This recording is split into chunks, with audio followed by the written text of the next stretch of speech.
Ibrahim Dembele was a young Malian billionaire.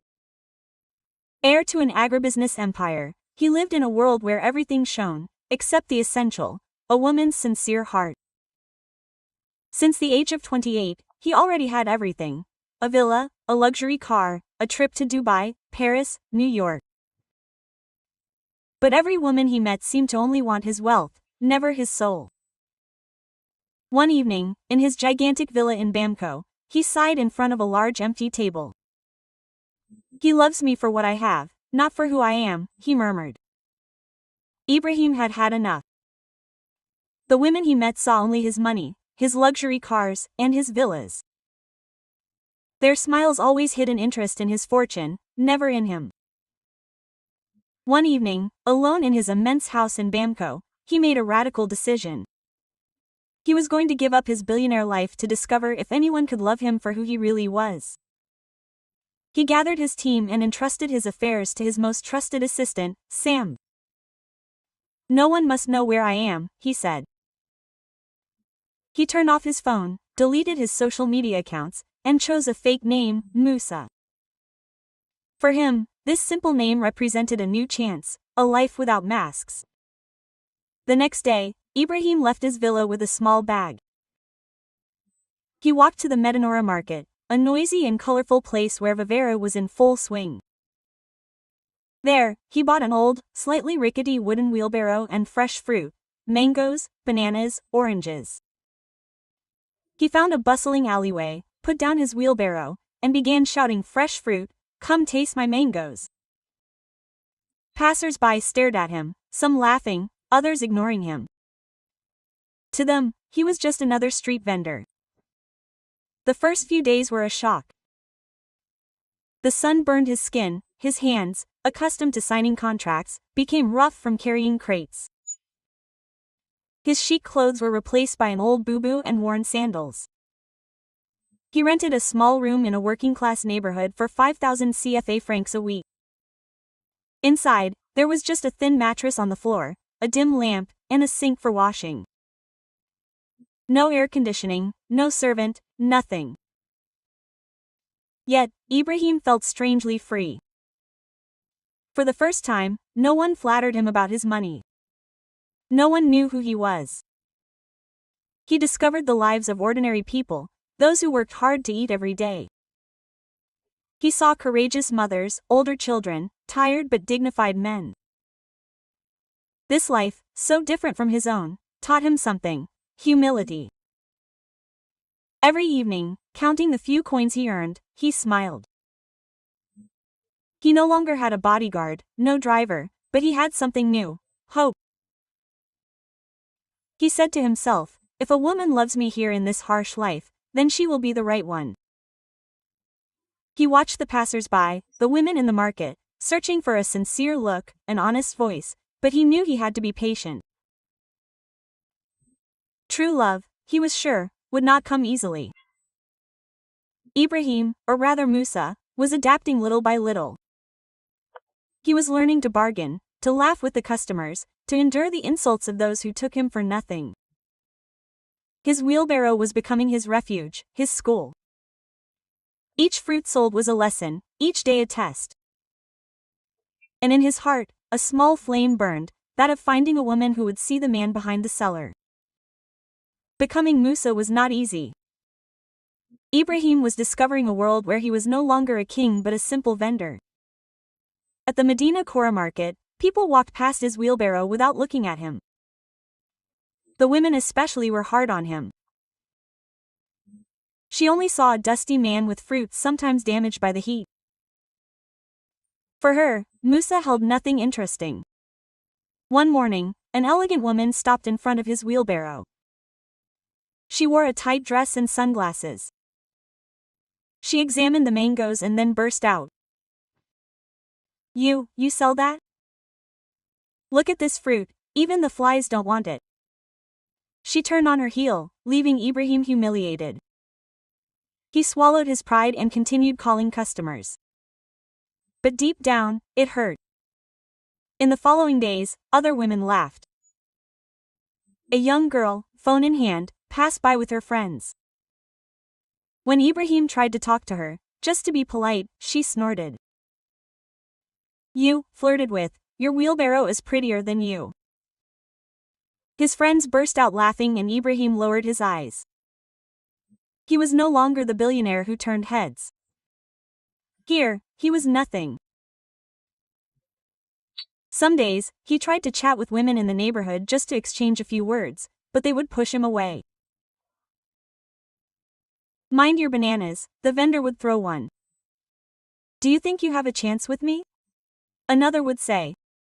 These words stung, but Ibrahim wasn't discouraged. He remembered his goal: to find a woman who wouldn't judge based on appearance or money. The market was a cruel world. Vendors fought for every customer, and Musa, new to the job, didn't yet have the reflexes of the others. Sometimes, children would steal an orange from his wheelbarrow, and he would pretend not to notice. He would rather lose a piece of fruit than his composure. But the women's mockery affected him more than he wanted to admit. Yet, Ibrahim was learning. He observed the people around him. He saw strong women carrying heavy basins on their heads, shouting to sell their vegetables. He admired their courage, but he also noticed those who only spoke to well-dressed men, those who laughed at the poor. He let these women pass him by. He wanted something else, a woman with a pure heart. Every night, returning to his small room, he thought back to the face he had encountered during the day. None remained in his mind. He lay on his mattress, listening to the sounds of the neighborhood, babies crying, radios playing, neighbors talking. This world was harsh but true. And Ibrahim said to himself somewhere, there is a different woman. A woman who will see Musa, not the wheelbarrow. He continued day after day to push his wheelbarrow under the burning sun. He kept smiling even when the insults rained down. He knew that love instilled itself in all his trials. So he waited patiently, observing each look, each voice, hoping to find the one who would change everything. One evening, as the sun painted the sky red, Ibrahim was exhausted. It had been a long day, and his wheelbarrow was almost empty. He was about to go home when a young woman approached timidly. She was carrying a basin on her head filled with golden, sweet-smelling donuts. Her clothes were simple, her face soft. She smiled at him and said, "You look tired? Would you like to trade a mango for a hot donut?" Quote. Ibrahim looked at her in surprise. No one had spoken to him so kindly since he became Musa. He accepted with a smile. "Okay, but only if your donut is as good as you say." She laughed, and they made the exchange. The donut was delicious, still warm, and Ibrahim suddenly felt lighter. Her name was Aisha. She said she sold donuts every day to help her grandmother, with whom she lived. Orphaned since childhood, she didn't have an easy life, but she spoke with hope, her eyes shining. "One day, I'll be a teacher. Inshallah. I love learning and I want to teach children." Ibrahim listened to her captivated. She had nothing, but she dreamed big. That evening, Aisha didn't ask for anything. She didn't talk about money, didn't try to find out who he was. She shared her donut as if it were normal, as if Musa deserved this attention. When she left, she called out, "See you tomorrow, maybe. Rest well, seller of want." Ibrahim watched her walk away, a smile playing on his lips. For the first time in a long time, he went home with a light heart. The next day, he hoped to see her again. All day, he scanned the crowd, watching for her silhouette. Late in the afternoon, she reappeared, still with her bowl of donuts. "So, Musa, did anyone take your mangoes today?" she asked, laughing. They talked a little longer. She told him simple stories. Her grandmother who loved to sing, the neighborhood children who secretly stole her bathers. Ibrahim, on the other hand, made up stories about his life as a salesman. He spoke little about himself, but she didn't ask prying questions. Aisha was different. She didn't judge him by his worn clothes or his damaged wheelbarrow. She looked into his eyes with natural respect. She wasn't trying to impress. She was just herself. Ibrahim felt something growing inside him, a warmth he hadn't known before. Every night, he waited for this moment when she passed by. Sometimes she stopped just to say hello. Other times, she sat next to him and he shared a piece of fruit or a donut. Her simple moments became precious. Ibrahim found himself smiling when he thought of her, her soft voice, her laughter. For the first time, he felt seen not as a wallet, but as a man. Aisha, without knowing it, had just lit a light in his heart. The days passed, and Aisha became a constant presence in Ibrahim's life. Every evening, she stopped by his wheelbarrow, sometimes to exchange a donut, sometimes just to talk. She never asked for anything, but she gave a lot. A smile, a joke, a listening ear. Ibrahim, who still called himself Musa, felt his heart open a little more with each encounter. Aisha had a unique way of looking at him. She didn't see his stained clothes or his hands damaged by work. She treated him as an equal, with respect and warmth. One day, she shared with him a small bowl of rice she had brought. "Here, Musa, eat some. You worked too hard under this sun." Ibrahim, touched, accepted. No one had ever cared about him like that, not since he became a salesman.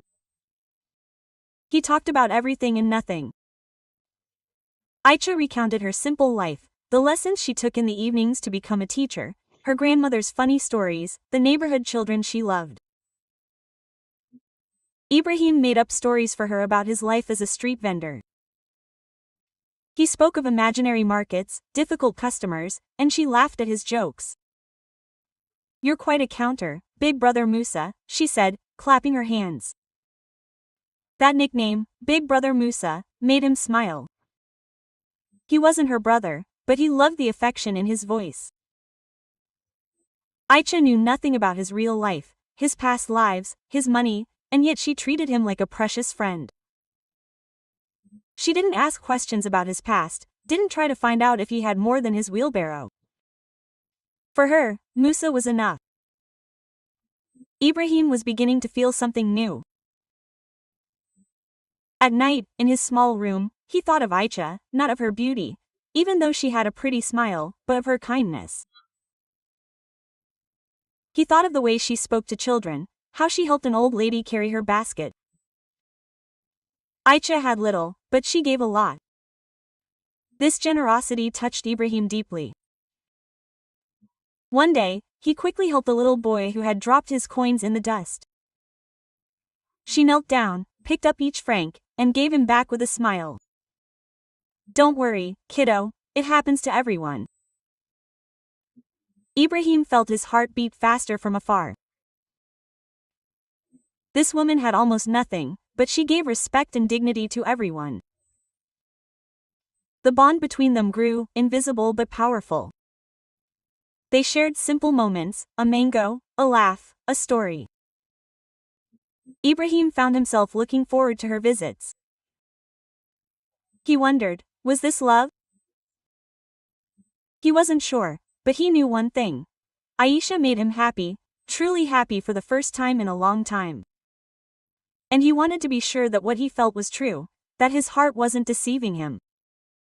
Ibrahim was troubled. Aisha made him feel things he'd never known, but he wanted to be certain of her sincerity. After all, he'd been deceived so many times by women who only saw his money. What if Aisha, too, changed when she learned who he really was? To find out for sure, he decided to test her. One morning, as she passed by his wheelbarrow, Ibrahim pretended to be sick. He leaned against a wall, his hand on his forehead, making a loud noise. "Aisha, I don't feel well today," he murmured. She stopped dead in her tracks, put down her bowl of donuts, and approached, worried. "Musa, what's wrong with you? You're burning up. Come on, we'll take care of you." Without hesitation, Aicha closed her shop for the day. She insisted on taking him to her grandmother's house a few streets away. Ibrahim, playing his part, let himself be led. They walked to a small, simple but clean mud brick house. Aicha's grandmother, an old woman with a warm smile, welcomed them. "Come in, my boy, we'll get you back on your feet," she said. Aicha busied herself. She prepared a ginger and lemon infusion that she forced Ibrahim to drink. "It'll drive away the fever, you'll see." She placed a damp cloth on his forehead and stayed by his bedside, watching over him as if he were family. She didn't complain about losing a day's sales or the time spent. She was simply there. Ibrahim, lying on an old sofa, watched Aicha. His heart was beating fast, but not from a false fever. He saw in her gestures a pure, uncalculated kindness. At one point, she took his hand and said softly, "Musa, I don't know you very well, but I feel that you are a good person. God sees your heart and so do I. Rest, I'm here." Quote. These words overwhelmed him. He had to restrain himself from crying. No one, ever, had spoken to him with such sincerity. Aisha knew nothing about him, neither his money nor his past. Yet, she gave everything to help him without expecting anything in return. Ibrahim understood then that he had found what he was looking for. The next day, he pretended to feel better. Aisha smiled relieved. "You see, Musa, I told you my herbal tea was magic." She joked, but her eyes still showed worry. Before leaving, she gave him a small bag of donuts. "To give you strength and don't get sick again. Okay?" Ibrahim thanked her with a lump in his throat. This ordeal confirmed what he felt. Aisha wasn't like the others. She wasn't seeking fame or riches. She acted from her heart, and that heart was immense. Ibrahim went home that night determined. He could no longer hide the truth. Aisha deserved to know who he really was, and he wanted to offer her more than a life of misery. But he was afraid, what if the truth changed everything? After months of living like Musa, Ibrahim knew he couldn't continue lying. Aisha had proven her heart was pure, and he loved her. He wanted to tell her the truth, but he wanted to do it right so she would understand why he had played this role. So, he made a plan. One evening, he invited Aisha to a small event in an upscale neighborhood of Bamako. "Nothing special, just an outing with friends," he said with a smile. Aisha hesitated. "Musa, you know I don't have nice outfits for those places." But he insisted gently, "Come as you are. You're the one I want there." Quote. Touched, she agreed. When the day came, Aisha arrived in a clean but simple van. She was nervous, her hands clutching a small cloth bag. When the taxi stopped in front of a huge villa, her eyes widened. Luxury cars gleamed under the lights, guards in suits guarded the entrance, and elegant people chatted outside. Aicha grabbed Ibrahim's arm and whispered, "Musa, you lied to me. Do you work here? Are you a driver?" Quote. Ibrahim didn't answer right away. He led her inside where a crowd waited. Journalists were taking pictures, waiters were milling around with trays. Aicha was lost. Then Ibrahim stepped onto a small platform. He was unrecognizable, dressed in an elegant suit, his hair neatly styled. He took a microphone and looked at Aicha in the middle of the crowd. "Ladies and gentlemen, thank you for being here," he began. "Tonight, I want to tell you a story.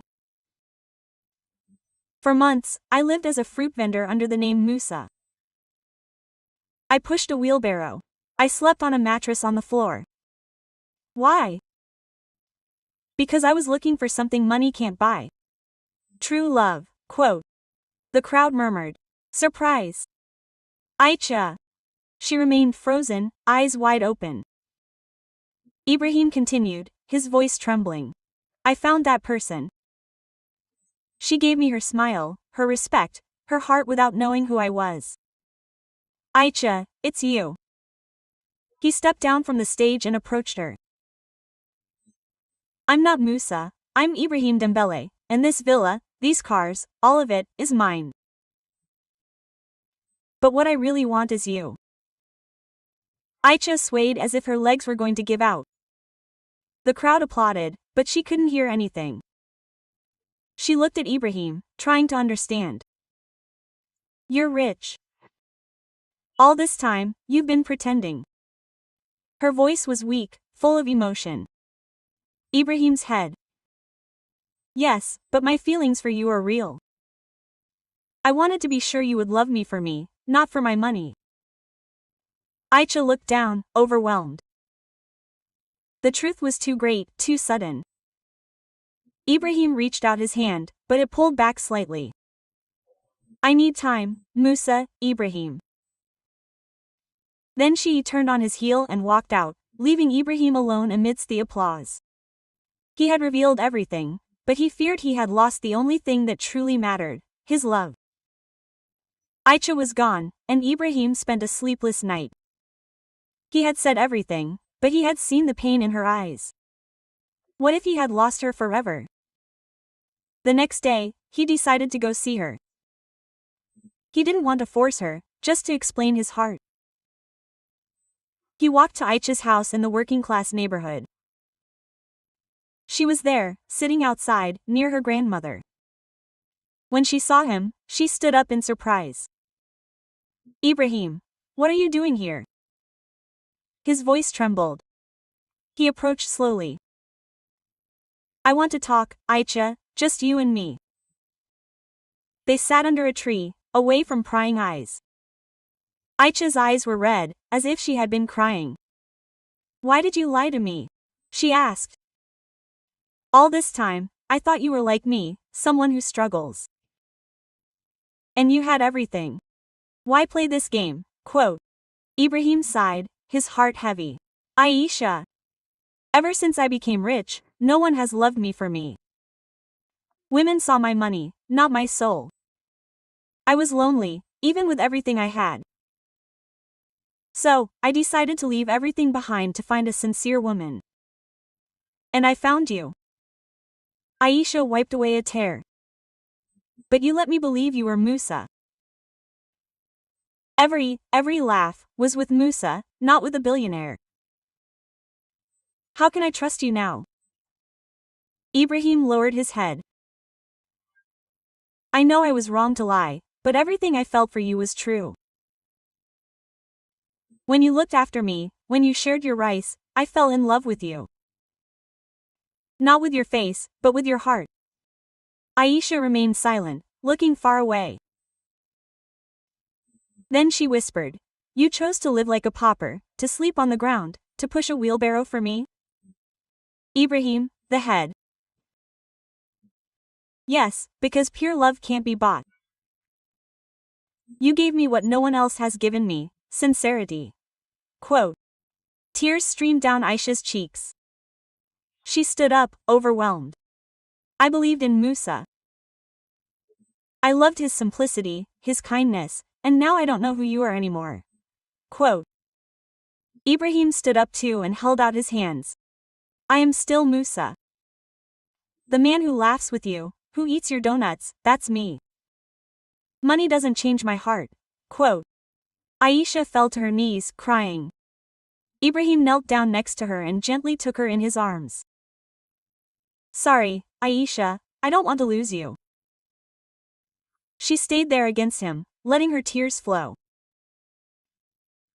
Then in a breath, she whispered, I love you, Musa, Ibrahim. But I'm scared. He held her tighter. I'm scared too. But I promise you one thing, I will never lie to you again. Under the tree, they remained united for a long time by truth and tears. Aisha still didn't know if she could accept everything, but one thing was certain. Her heart beat for the man she held in her arms. A few months later, Ibrahim and Aisha decided to get married, but they didn't want a grandiose party like the ones held by the rich people of Bamko. They chose to celebrate their love where it all began, in the Medina Kora neighborhood, near the market. On the wedding day, the streets were filled with people. No limousines, no gold decorations, just colorful tents, plastic chairs, and tables covered with simple dishes: rice, chicken, and donuts. Children ran around, women drummed, and men sang. It was a real celebration, full of joy. Aicha carried a white sign adorned with gold patterns. She was beautiful, not because of the jewelry, but because of her smile. Ibrahim, in a traditional bubu, laughed with everyone. He wanted this day to belong to the neighborhood, to those who had seen them grow up, to those who struggled as Aikail had. During the ceremony, Aikail: "I loved this man when he was just a fruit vendor. Today, I still love him, not for what he has, but for who he is." Ibrahim added, "Aicha taught me that wealth is the heart. Without it, I will always be alone." Quote. After the wedding, they made an announcement that surprised everyone. Instead of going on a trip to Dubai or Paris, they decided to create a foundation for street vendors. "We want to help those who, like Aicha, work hard to live with dignity," Ibrahim explained. The foundation offered training, small loans, and equipment for young people who wanted to start a business. Aicha dreamed of opening a school for the neighborhood children. The couple lived simply, even with Ibrahim's fortune. He stayed in a comfortable but not extravagant house. Aicha continued her studies to become a teacher, and Ibrahim spent time helping young entrepreneurs. Their love inspired everyone around them. The neighborhood residents, initially skeptical, eventually came to admire them. They saw in them a couple united not by money but by deep values. The women at the market joked with Aicha. "Did you find a king in a wheelbarrow?" And she laughed, replying, "No, I found a man." Ibrahim and Aicha's marriage became a legend.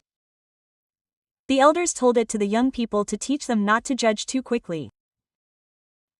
That day, under the colorful tents, they had proven that true love needs no luxury. It grew in simple gestures, in sincere hearts and their foundation, as their union became a symbol of hope for all who still believed in goodness. The story of Ibrahim and Aisha spread far beyond Bamo. In markets, schools, and villages, it was told with emotion.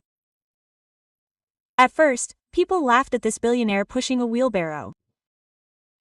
But in the end, many cried, touched by the beauty of their love. This story became a lesson for all. It showed that one should not judge someone by their appearance. A man in worn clothes can hide an immense heart, just as a simple woman can carry a noble soul. Ibrahim had given up everything to find the truth, and Aisha had offered him what no money could buy: sincerity.